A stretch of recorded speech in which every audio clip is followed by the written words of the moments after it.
Si eliminas la superstición, suprimes las semillas para la violencia. Steven Pinker.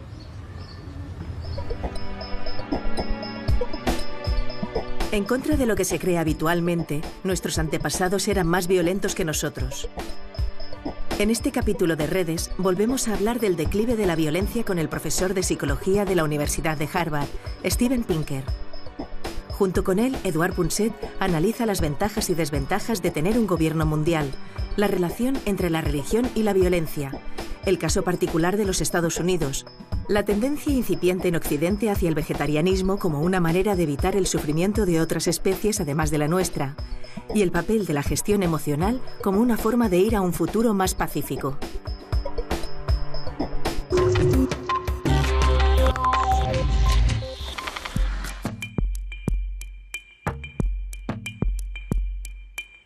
Todo el mundo conoce ya a Pinker, sobre todo por sus análisis de los procesos cognitivos y del aprendizaje lingüístico. Pero ahora este gran científico está inmerso en desvelar lo que demasiados se empeñaban en ocultar. Contra todo pronóstico, no solo están disminuyendo los índices de violencia, sino que además aumentan los niveles de altruismo. Somos cada vez más mansos, aunque parezca lo contrario. Pero las implicaciones de esta sugerencia son mucho más trascendentales que la propia tesis. Es el concepto de modernidad lo que está cambiando. La erosión de la familia, la tribu, las tradiciones y la religión, la erosión de esas cosas, desembocan de manera imperceptible en una sociedad movida por fuerzas como el individualismo, el cosmopolitismo, la razón y la ciencia. La historia de la evolución nos demuestra que el círculo familiar restringido en el que se ejerce el altruismo se amplía con el paso del tiempo de forma ininterrumpida. Vivimos en un mundo cada vez más empático y por eso están abocados al fracaso los que siguen defendiendo y practicando la violencia. En contra de lo que se cree normalmente, nuestros antepasados eran muchísimo más violentos que nosotros. La violencia ha disminuido durante largas franjas de tiempo y en la actualidad probablemente vivimos en la época más pacífica desde que existe nuestra especie. Esto es algo que yo llamo la ilusión del presente violento y creo que en parte se explica por el funcionamiento de la mente. Cuanto más fácil resulta recordar ejemplos de un fenómeno, más probable le parece a la gente este fenómeno. Se utiliza la capacidad de evocar un recuerdo en la memoria como un atajo para calcular la probabilidad.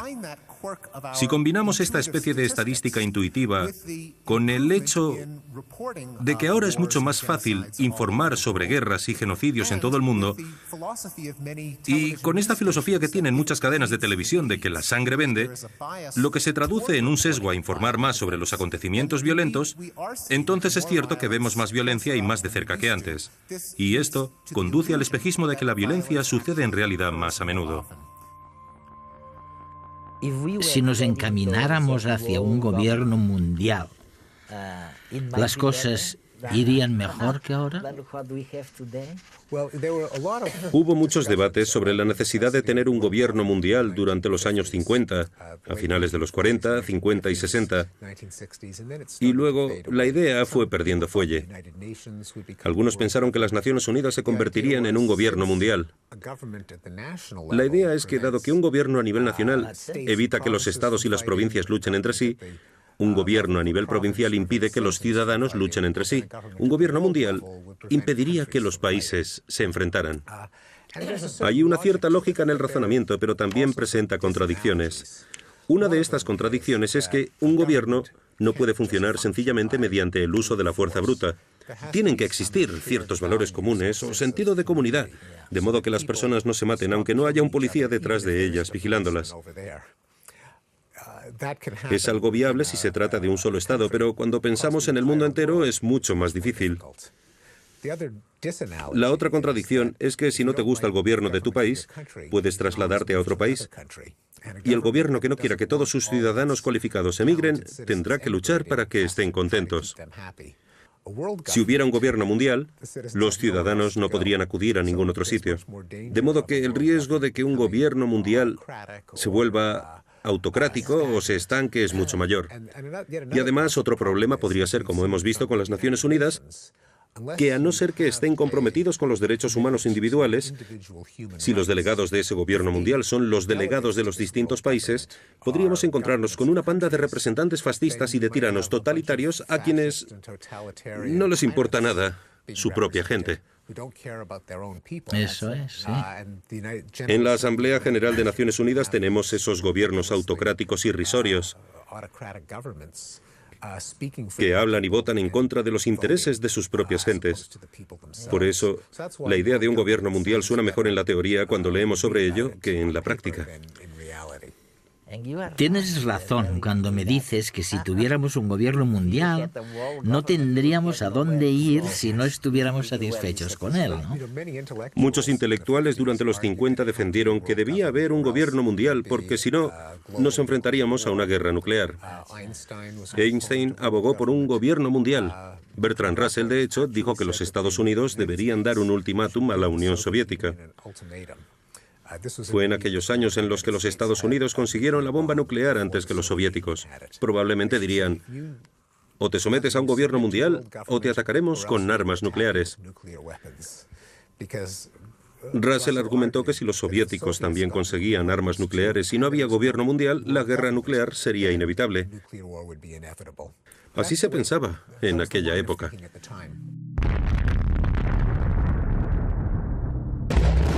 La violencia. ¿Es intrínseca a nuestra especie? Imágenes como estas, que vemos a diario en los medios, parecen indicarnos que somos violentos por naturaleza. Investigadores como el psicólogo de la Universidad de Texas, David Bass, nos señalan que todos somos asesinos en potencia. Bass ha demostrado que el 90% de los hombres y el 80% de las mujeres fantasean, al menos una vez a lo largo de un año, con matar a alguien. Bass afirma que, para nuestros antepasados lejanos, asesinar era una manera efectiva de solucionar los conflictos y de aumentar las posibilidades de supervivencia. Si bien los impulsos psicológicos violentos de nuestros antepasados aún se mantienen, en el presente nuestro entorno ha cambiado mucho y matar ya no es una estrategia ventajosa. En cuanto al tema de los estados, hay algo que a la gente en Europa le cuesta entender a veces. En tu futuro libro sobre este tema, creo que lo explicas muy bien. Primero, planteas la pregunta de por qué existen esas diferencias en los índices de los homicidios cometidos por negros, que alcanzan un 30 y pico por ciento, un 37%, y los cometidos por blancos, que representan, no lo sé, quizás un 5% aproximadamente. Es un tema complicado de entender. ¿Los Estados Unidos son un caso especial? Todo esto tiene alguna explicación, me imagino, ¿no? Sí, los Estados Unidos son un país muy curioso. La mayor parte de los países europeos, al menos los países de Europa Central y Occidental, tienen índices de violencia muy bajos. Un homicidio por cada 1.000 ciudadanos al año. No hay grandes diferencias entre España, Irlanda, Austria, etc. En los Estados Unidos, en cambio, las tasas de homicidios son 2, 3 o 4 veces superiores, algo curioso, aunque la situación por estados es muy heterogénea. No es una casualidad que se hable de los Estados Unidos en plural porque es un conglomerado de estados distintos. El norte es mucho menos violento que el sur y el oeste. Y los índices de violencia entre los afroamericanos son muy superiores a los de los blancos, aunque no siempre ha habido esa diferencia entre blancos y negros. A principios del siglo XIX, blancos y negros tenían índices de violencia similares, pero luego se distanciaron. Ah, sí. Los negros empeoraron y los blancos mejoraron, aun cuando la diferencia entre norte y sur siempre estuvo presente. El sur siempre fue más violento.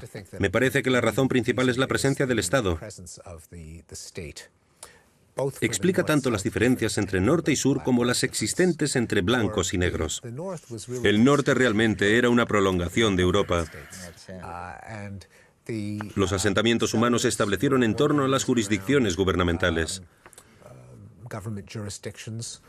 El sur, en cambio, era montañoso. Sus rústicos habitantes vivían en zonas muy alejadas de las instancias legales, como en las antiguas películas de vaqueros, el antiguo salvaje oeste. ¿Qué decían siempre? El sheriff más cercano se encuentra a más de 300 kilómetros. Por eso todos los vaqueros llevaban armas para defenderse de otros hombres también armados. Así que reinaba la anarquía en gran parte del territorio norteamericano, especialmente en el sur y el oeste, hasta hace relativamente poco, comparado con Europa. Creo que cuando se instala la anarquía, dado que la gente no puede recurrir a su gobierno, a la policía, tiene que defenderse con su propio honor. Tienen que vender la idea de que son muy poderosos y de que responderán a cualquier insulto, cualquier provocación con gran violencia, para disuadir así a todo aquel que intente cruzarse en su camino. En cambio, si vives en un lugar donde la policía no está lejos, no necesitas ser tan machito. En el caso de los afroamericanos, si los comparamos con los blancos, durante mucho tiempo la policía se mantuvo alejada de sus barrios. La consigna era, ¿a quién le importa? Dejemos que se maten entre sí, no es nuestro problema. Por eso, creo que en muchas comunidades afroamericanas también reinaba la anarquía. De ahí que allí aumentaran los índices de violencia.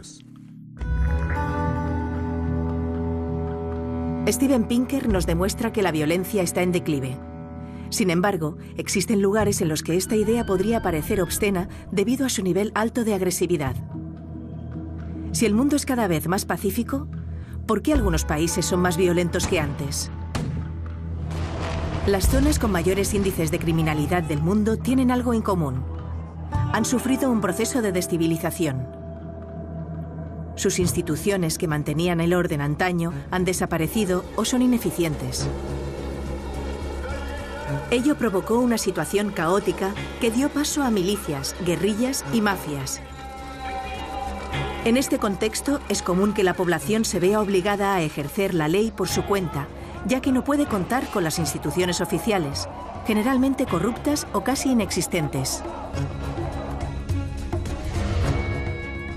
Jamaica, México y Colombia, por ejemplo, están muy castigados por el narcotráfico, y ello ha provocado un aumento en el índice de criminalidad. Colombia inició la guerra contra el narcotráfico en la década de los 80 y México en 2006. Desde entonces, la violencia entre las partes que se juegan el control del país ha aumentado aún más. Otro ejemplo es el de la antigua Unión Soviética y el de Sudáfrica, donde colapsaron los sistemas políticos del comunismo y del apartheid respectivamente.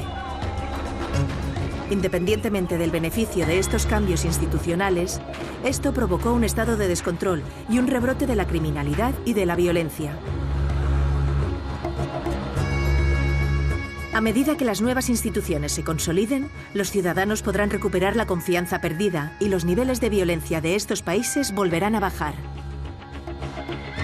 Algo parecido están sufriendo los estados que pasaron de una sociedad tribal a colonial y de ahí a la independencia. El nivel de violencia, alto de por sí en las sociedades tribales, aumentó al ser colonizadas porque la población no veía lícito el poder extranjero. Después de unos años en que la violencia se mantuvo estable, esta volvió a aumentar cuando estos países alcanzaron la independencia. La lucha armada entre distintas facciones para lograr el control de esos países es generalmente desgarradora. Si bien nos parece que estos casos de violencia están muy extendidos por el mundo, en realidad son excepciones a la tendencia global hacia una vida más pacífica. Oye, hay algo que también me preocupa. Una vez establecidos los hechos, digamos, una vez fijado el porcentaje de muertes causadas por la guerra, ¿qué pasa con la religión? ¿Qué ocurre con esas cosas o actos crueles que ya no son fruto de los hechos, sino de las ideas de la religión en sí misma? Algo que se puede decir de la Biblia, también del pueblo hebreo, según parece, de los musulmanes, de los católicos. Esa es la historia, ¿no? ¿Cuál es tu opinión sobre la crueldad espiritual comparada con la crueldad factual, de hechos? Creo que en las sociedades humanas la religión no ha sido una fuerza uniforme a favor del mal o del bien. Pero pienso que probablemente ha hecho más daño que bien, aunque ha ido en ambos sentidos por distintas razones. Una porque, como dijo Voltaire, aquellos que consigan que creas en lo absurdo pueden conseguir que cometas atrocidades. Hay muchas creencias que derivan de supersticiones. Si eliminas la superstición, suprimes las semillas para la violencia. Un ejemplo de ello son los sacrificios humanos que inspiraron a todas las civilizaciones antiguas. ¿Por qué arrojar a una chica virgen a un volcán o cortarle el corazón a un ser vivo? La idea subyacente era que suceden muchas cosas malas en la vida, así que seguramente Dios disfruta con el sufrimiento y el derramamiento de sangre y la muerte. Si somos proactivos y matamos a alguien para satisfacer a Dios antes de que nos ponga en peligro, quizás se sentirá satisfecho y nos dejará en paz. Si no crees en ese tipo de Dios, no ofreces sacrificios humanos. Otro ejemplo, si crees que solo aceptando la misión de Dios o la palabra de Jesús te salvarás de una eternidad en el infierno, entonces, si torturas a una persona hasta que se convierta al cristianismo, le estás haciendo un favor, el mayor favor de su vida. Mejor unas pocas horas de tortura ahora que una tortura eterna en el infierno. Y si alguien va por ahí diciendo que la Biblia es mentira, es como si propagara una enfermedad mortal. Así que lo responsable desde el punto de vista de la seguridad pública es silenciarlo antes de que pueda descarriar a otras personas. Si deslegitimas esas creencias y dices que el infierno no existe, que no hay nada después de esta vida, que esto es todo lo que tenemos, moralmente ya no está justificado que tortures a alguien hasta que se convierta ni que silencies a nadie por herejía. Por eso creo que en general la verdad es más humana que la superstición. Una cosa distinta. Oye, ¿qué piensas de los vegetarianos? Sí. Algo que he descubierto en tus trabajos también es que, a pesar de que la violencia ha decrecido, el porcentaje de vegetarianos no ha cambiado. Sigue siendo el 3%. En los Estados Unidos, correcto. En Inglaterra son más. ¿Por qué? ¿Por qué no se produce un cambio, un gran cambio en ese sentido?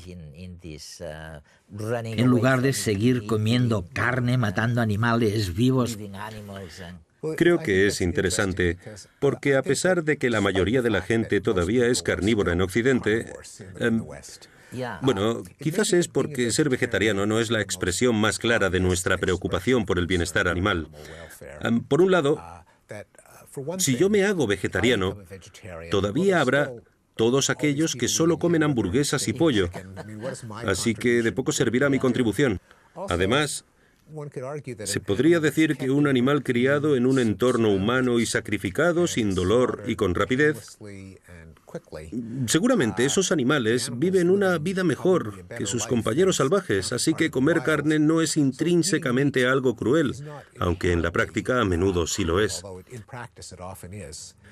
Si nos fijamos en las demás medidas de bienestar animal, al margen del vegetarianismo que implica ese sacrificio personal a favor del bien general, donde la gente puede llegar a decir, no puedo cambiar lo que hagan los demás. Si nos fijamos en otras medidas, como apoyar leyes en referéndums que impidan a los granjeros maltratar a sus animales, veremos que son muchos los partidarios de esas leyes, incluso en los Estados Unidos, que están menos avanzados que Europa. Podemos fijarnos en la preocupación de la gente para que no sufran los animales cuando se filma una película. Antes, si se tenía que rodar una escena donde se moría un caballo al caer por un precipicio, sencillamente se empujaba al caballo por el precipicio y punto. Ahora todos son simulaciones y ningún animal sufre en las películas. Si nos fijamos en la legislación que regula la investigación, yo recuerdo cómo en mi época, en mi campo, la psicología Se trataba muy mal a los animales cuando era estudiante. En cambio, ahora las leyes son muy estrictas. De modo que hemos creado un marco normativo para proteger a los animales que ya no depende tanto de las decisiones personales. Todo el mundo tiene que obedecerlo y creo que la legislación futura va a proteger todavía más a los animales de granja y de laboratorio. Existen diferentes formas de agresividad. Miremos un ejemplo. Al cazar, los gatos se agachan al máximo para no ser vistos. Hacen el mínimo ruido posible y, cuando ven la oportunidad, se abalanzan sobre su presa velozmente y, si tienen éxito, la matan de unos pocos mordiscos. En cambio, cuando se encuentran acorralados, arquean la espalda, bajan las orejas, sacan las uñas, emiten sonidos por la boca y se lanzan a arañar al contrincante. Todos los mamíferos tenemos circuitos cerebrales diferenciados para cada tipo de agresión diferente que somos capaces de ejercer. En el caso de la ira, por ejemplo, la amígdala es el director de orquesta, ya que su función principal es procesar las reacciones emocionales. Después de iniciada una reacción de ira, y según la información que reciben de la amígdala, otras regiones del cerebro darán las órdenes para ejecutar la respuesta más adecuada: huir corriendo o atacar. La forma de agresión más sencilla responde al dolor o a la frustración y se conoce como ataque defensivo. Este reflejo típico de todo mamífero lo podemos ver en humanos cuando nos golpeamos. Muchos podemos reaccionar despotricando y pateando objetos. Estos actos de defensa los controla el miedo que, al igual que la rabia, nace en la amígdala, pero utiliza distintos caminos para manifestarse. Otro tipo de agresión que también está regulada por la amígdala es la violencia por dominancia, que da lugar a las típicas escenas de las peleas en los bares. Este tipo de agresión está regulada por la testosterona, la hormona masculina, y por ello la violencia por dominancia es más habitual entre los machos que en las hembras. La depredación es la agresión más común en la naturaleza.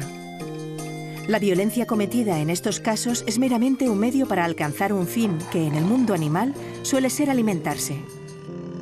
A diferencia de los demás tipos de agresión, la depredación no tiene un componente emocional y por ello no depende de la amígdala.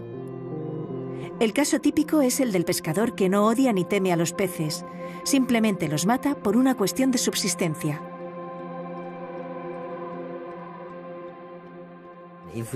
Si pensamos en la arqueología de las emociones, ¿qué piensas? Pues es una pregunta que me planteo a menudo.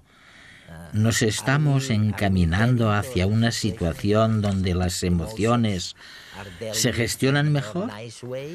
Ya sabes, hemos aprendido a gestionar nuestras emociones y entonces somos cada vez menos violentos o somos idénticos a nuestros antepasados. Sospecho que nuestras emociones no han cambiado demasiado. La gente sigue teniendo fantasías violentas donde matan a los que no les gustan. A la gente le sigue gustando las formas de entretenimiento violentas como los videojuegos, que tienen más éxito que nunca. Si bien es cierto que los índices de violencia hayan ido disminuyendo, creo que lo que tenemos es cada vez más autocontrol. Quiero decir que ponemos en práctica nuestra capacidad de no actuar bajo nuestros impulsos violentos. También tenemos una cultura que penaliza las manifestaciones violentas como el machismo, la defensa masculina del honor. Ahora lo consideramos algo ridículo, inmaduro, infantil, un comportamiento propio de niños en lugar de considerar que es propio de grandes hombres o de héroes. Entonces, la gestión de las emociones, aprender a gestionar las propias emociones, podría ser un buen camino para enfrentarse al futuro. Creo que sí, y de hecho, como psicólogo siempre me gusta remitirme a los experimentos. Hay experimentos que ponen de manifiesto que a medida que las personas pierden autocontrol, son más propensas a las fantasías violentas, a castigar a los demás con violencia. En cambio, si refuerzan su autocontrol, son mucho menos proclives a reaccionar de forma violenta. Así que incluso disponemos de datos científicos que sugieren que el autocontrol reduce la violencia. La pregunta más importante es ¿por qué ha disminuido la violencia? La respuesta es que nadie lo sabe a ciencia cierta, pero hay 3 hipótesis plausibles. La primera es que, tal vez, Thomas Hobbes tenía razón, y la vida en estado de anarquía es repugnante, brutal y breve, mientras que en un estado democrático con monopolio de la violencia, puede reducir la tasa global de violencia al eliminar la tentación de atacar, que se castiga por el Estado. Una segunda explicación de la disminución de la violencia invoca a la lógica de los juegos de suma no cero. En ciertas circunstancias, la cooperación puede ser beneficiosa para ambas partes de una interacción. Un ejemplo evidente es el reparto del dividendo de la paz. Cuando 2 enemigos deciden deponer las armas y dividirse los recursos que de otro modo se dedicarían al conflicto violento, ambas partes salen ganando y están mejor que si siguieran combatiendo. La tercera explicación recurre a la metáfora de un círculo que se expande. La evolución nos dotó con un sentimiento de empatía. Por desgracia, la aplicamos por defecto solamente a un círculo estrecho de amigos y familiares. Pero durante el transcurso de la historia, el círculo se ha ido expandiendo, y una emoción que al principio únicamente se aplicaba a la aldea o a nuestros parientes de sangre se ha ido ampliando con el tiempo y ha pasado a incluir primero el clan, luego la tribu, la nación, otras razas, ambos sexos, y debería acabar incluyendo a otras especies.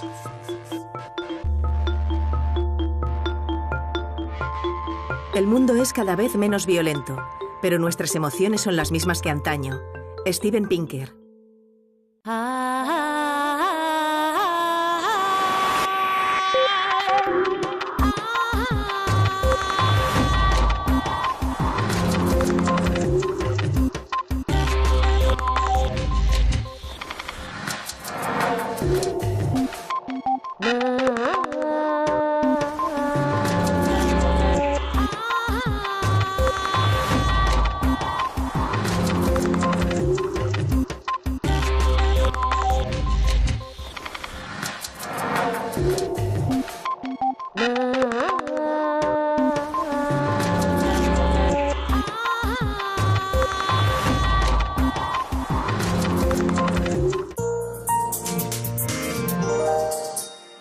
En tu futuro libro sobre este tema, creo que lo explicas muy bien.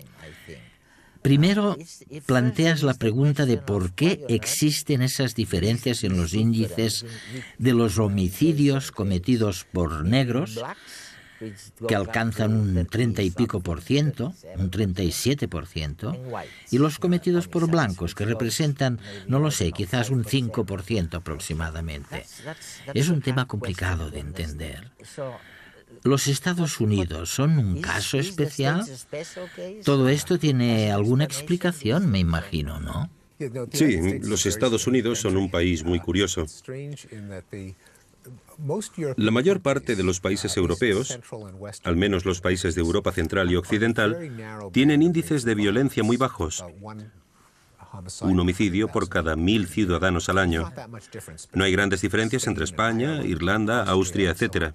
En los Estados Unidos, en cambio, las tasas de homicidios son 2, 3 o 4 veces superiores, algo curioso, aunque la situación por estados es muy heterogénea. No es una casualidad que se hable de los Estados Unidos en plural porque es un conglomerado de estados distintos. El norte es mucho menos violento que el sur y el oeste. Y los índices de violencia entre los afroamericanos son muy superiores a los de los blancos, aunque no siempre ha habido esa diferencia entre blancos y negros. A principios del siglo XIX, blancos y negros tenían índices de violencia similares, pero luego se distanciaron. Ah, sí. Los negros empeoraron y los blancos mejoraron, aun cuando la diferencia entre norte y sur siempre estuvo presente. El sur siempre fue más violento. Me parece que la razón principal es la presencia del Estado. Explica tanto las diferencias entre norte y sur como las existentes entre blancos y negros. El norte realmente era una prolongación de Europa. Los asentamientos humanos se establecieron en torno a las jurisdicciones gubernamentales. El sur, en cambio, era Era montañoso. Sus rústicos habitantes vivían en zonas muy alejadas de las instancias legales, como en las antiguas películas de vaqueros, el antiguo salvaje oeste. ¿Qué decían siempre? El sheriff más cercano se encuentra a más de 300 kilómetros. Por eso todos los vaqueros llevaban armas para defenderse de otros hombres también armados. Así que reinaba la anarquía en gran parte del territorio norteamericano, especialmente en el sur y el oeste, hasta hace relativamente poco, comparado con Europa. Creo que cuando se instala la anarquía, dado que la gente no puede recurrir a su gobierno, a la policía, a milicias, guerrillas y mafias. En este contexto, es común que la población se vea obligada a ejercer la ley por su cuenta, ya que no puede contar con las instituciones oficiales, generalmente corruptas o casi inexistentes. Jamaica, México y Colombia, por ejemplo, están muy castigados por el narcotráfico, y ello ha provocado un aumento en el índice de criminalidad. Colombia inició la guerra contra el narcotráfico en la década de los 80, y México en 2006. Desde entonces, la violencia entre las partes que se juegan el control del país ha aumentado aún más. Otro ejemplo es el de la antigua Unión Soviética y el de Sudáfrica, donde colapsaron los sistemas políticos del comunismo y del apartheid respectivamente. Independientemente del beneficio de estos cambios institucionales, esto provocó un estado de descontrol y un rebrote de la criminalidad y de la violencia. A medida que las nuevas instituciones se consoliden, los ciudadanos podrán recuperar la confianza perdida y los niveles de violencia de estos países volverán a bajar. Algo parecido están sufriendo los estados que pasaron de una sociedad tribal a colonial y de ahí a la independencia. El nivel de violencia, alto de por sí en las sociedades tribales, aumentó al ser colonizadas porque la población no veía lícito el poder extranjero. Después de unos años en que la violencia se mantuvo estable, esta volvió a aumentar cuando estos países alcanzaron la independencia. La lucha armada entre distintas facciones para lograr el control de esos países es generalmente desgarradora. Si bien nos parece que estos casos de violencia están muy extendidos por el mundo, en realidad son excepciones a la tendencia global hacia una vida más pacífica. Oye, hay algo que también me preocupa. Una vez establecidos los hechos, digamos, una vez fijado el porcentaje de muertes causadas por la guerra, ¿qué pasa con la religión? ¿Qué ocurre con esas cosas o actos crueles que ya no son fruto de los hechos, sino de las ideas, de la religión en sí misma? Algo que se puede decir de la Biblia, también del pueblo hebreo, según parece, de los musulmanes, de los católicos. Esa es la historia, ¿no? ¿Cuál es tu opinión sobre la crueldad espiritual comparada con la crueldad factual de hechos? Creo que en las sociedades humanas la religión no ha sido... Tienes razón cuando me dices que si tuviéramos un gobierno mundial no tendríamos a dónde ir si no estuviéramos satisfechos con él, ¿no? Muchos intelectuales durante los 50 defendieron que debía haber un gobierno mundial porque si no, nos enfrentaríamos a una guerra nuclear. Einstein abogó por un gobierno mundial. Bertrand Russell, de hecho, dijo que los Estados Unidos deberían dar un ultimátum a la Unión Soviética. Fue en aquellos años en los que los Estados Unidos consiguieron la bomba nuclear antes que los soviéticos. Probablemente dirían, o te sometes a un gobierno mundial o te atacaremos con armas nucleares. Russell argumentó que si los soviéticos también conseguían armas nucleares y no había gobierno mundial, la guerra nuclear sería inevitable. Así se pensaba en aquella época.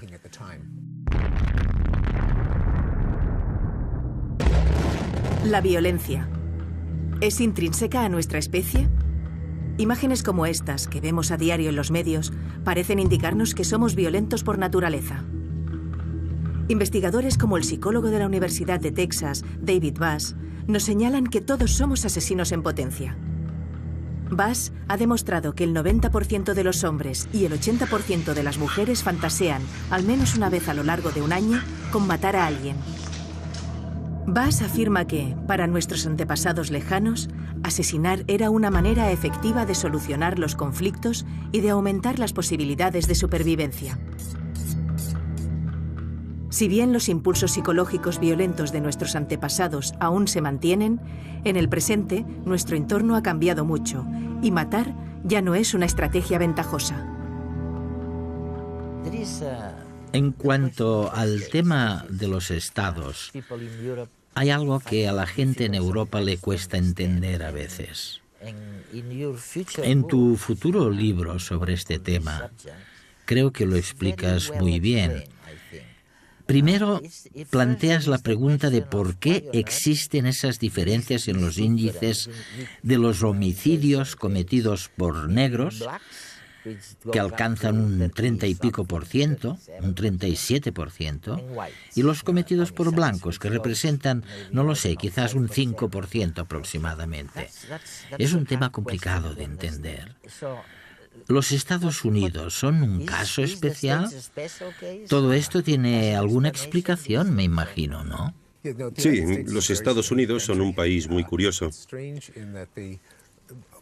La mayor parte de los países europeos, al menos los países de Europa Central y Occidental, tienen índices de violencia muy bajos. Un homicidio por cada 1.000 ciudadanos al año.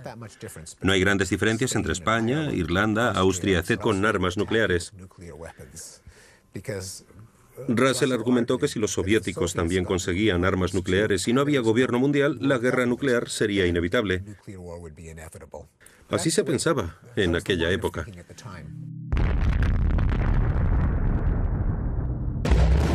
La violencia. ¿Es intrínseca a nuestra especie? Imágenes como estas, que vemos a diario en los medios, parecen indicarnos que somos violentos por naturaleza. Investigadores como el psicólogo de la Universidad de Texas, David Bass, nos señalan que todos somos asesinos en potencia. Bass ha demostrado que el 90% de los hombres y el 80% de las mujeres fantasean, al menos una vez a lo largo de un año, con matar a alguien. Bass afirma que, para nuestros antepasados lejanos, asesinar era una manera efectiva de solucionar los conflictos y de aumentar las posibilidades de supervivencia. Si bien los impulsos psicológicos violentos de nuestros antepasados aún se mantienen, en el presente nuestro entorno ha cambiado mucho y matar ya no es una estrategia ventajosa. En cuanto al tema de los estados, hay algo que a la gente en Europa le cuesta entender a veces. En tu futuro libro sobre este tema, creo que lo explicas muy bien. Primero, planteas la pregunta de por qué existen esas diferencias en los índices de los homicidios cometidos por negros, que alcanzan un 30 y pico por ciento, un 37%, y los cometidos por blancos, que representan, no lo sé, quizás un 5% aproximadamente. Es un tema complicado de entender. ¿Los Estados Unidos son un caso especial? Todo esto tiene alguna explicación, me imagino, ¿no? Sí, los Estados Unidos son un país muy curioso. La mayor parte de los países europeos, al menos los países de Europa Central y Occidental, tienen índices de violencia muy bajos. Un homicidio por cada 1.000 ciudadanos al año. No hay grandes diferencias entre España, Irlanda, Austria, etc. En los Estados Unidos, en cambio, las tasas de homicidios son 2, 3 o 4 veces superiores, algo curioso, aunque la situación por estados es muy heterogénea. No es una casualidad que se hable de los Estados Unidos en plural porque es un conglomerado de estados distintos. El norte es mucho menos violento que el sur y el oeste. Y los índices de violencia entre los afroamericanos son muy superiores a los de los blancos. Si crees que solo aceptando la misión de Dios o la palabra de Jesús te salvarás de una eternidad en el infierno, entonces, si torturas a una persona hasta que se convierta al cristianismo, le estás haciendo un favor, el mayor favor de su vida. Mejor unas pocas horas de tortura ahora que una tortura eterna en el infierno. Y si alguien va por ahí diciendo que la Biblia es mentira, es como si propagara una enfermedad mortal. Así que lo responsable desde el punto de vista de la seguridad pública es silenciarlo antes de que pueda descarriar a otras personas.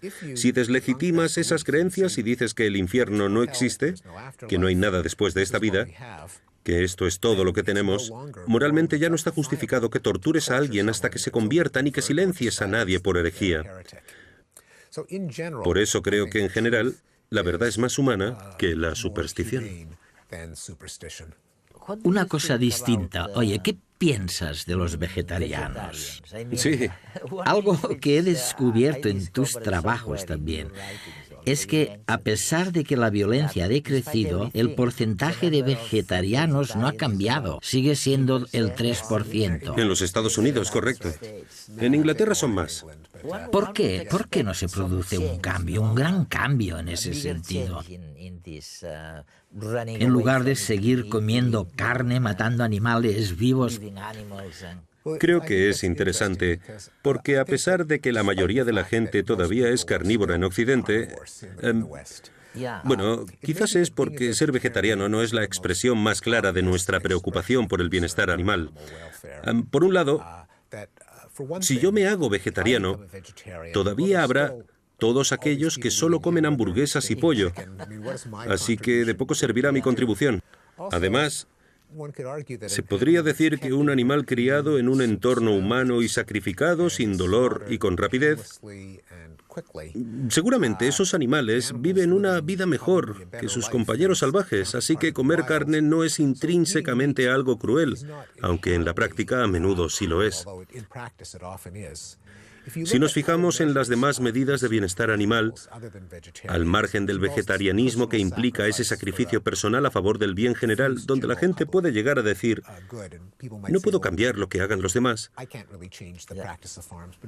Si nos fijamos en otras medidas, como apoyar leyes en referéndums que impidan a los granjeros maltratar a sus animales, veremos que son muchos los partidarios de esas leyes, incluso en los Estados Unidos, que están menos avanzados que Europa. Podemos fijarnos en la preocupación de la gente para que no sufran los animales cuando se filma una película. Antes, si se tenía que rodar una escena donde se moría un caballo al caer por un precipicio, sencillamente se empujaba al caballo por el precipicio. Creo que en las sociedades humanas, la religión no ha sido una fuerza uniforme a favor del mal o del bien. Pero pienso que probablemente ha hecho más daño que bien, aunque ha ido en ambos sentidos por distintas razones. Una porque, como dijo Voltaire, aquellos que consigan que creas en lo absurdo pueden conseguir que cometas atrocidades. Hay muchas creencias que derivan de supersticiones. Si eliminas la superstición, suprimes las semillas para la violencia. Un ejemplo de ello son los sacrificios humanos que inspiraron a todas las civilizaciones antiguas. ¿Por qué arrojar a una chica virgen a un volcán o cortarle el corazón a un ser vivo? La idea subyacente era que suceden muchas cosas malas en la vida, así que seguramente Dios disfruta con el sufrimiento y el derramamiento de sangre y la muerte. Si somos proactivos y matamos a alguien para satisfacer a Dios antes de que nos ponga en peligro, quizás se sentirá satisfecho y nos dejará en paz. Si no crees en ese tipo de Dios, no ofreces sacrificios humanos. Otro ejemplo, si crees que solo aceptando la misión de Dios o la palabra de Jesús te salvarás de una eternidad en el infierno, entonces, si torturas a una persona hasta que se convierta al cristianismo, le estás haciendo un favor, el mayor favor de su vida. Mejor unas pocas horas de tortura ahora que una tortura eterna en el infierno. Y si alguien va por ahí diciendo que la Biblia es mentira, es como si propagara una enfermedad mortal. Así que lo responsable desde el punto de vista de la seguridad pública es silenciarlo antes de que pueda descarriar a otras personas.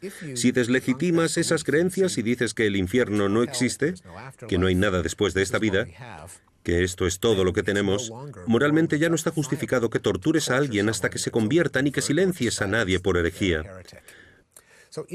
Por eso creo que en general la verdad es más humana que la superstición. Una cosa distinta. Oye, ¿qué piensas de los vegetarianos? Sí. Algo que he descubierto en tus trabajos también es que, a pesar de que la violencia ha decrecido, el porcentaje de vegetarianos no ha cambiado. Sigue siendo el 3%. En los Estados Unidos, correcto. En Inglaterra son más. ¿Por qué? ¿Por qué no se produce un cambio, un gran cambio en ese sentido? En lugar de seguir comiendo carne, matando animales vivos. Creo que es interesante, porque a pesar de que la mayoría de la gente todavía es carnívora en Occidente, bueno, quizás es porque ser vegetariano no es la expresión más clara de nuestra preocupación por el bienestar animal.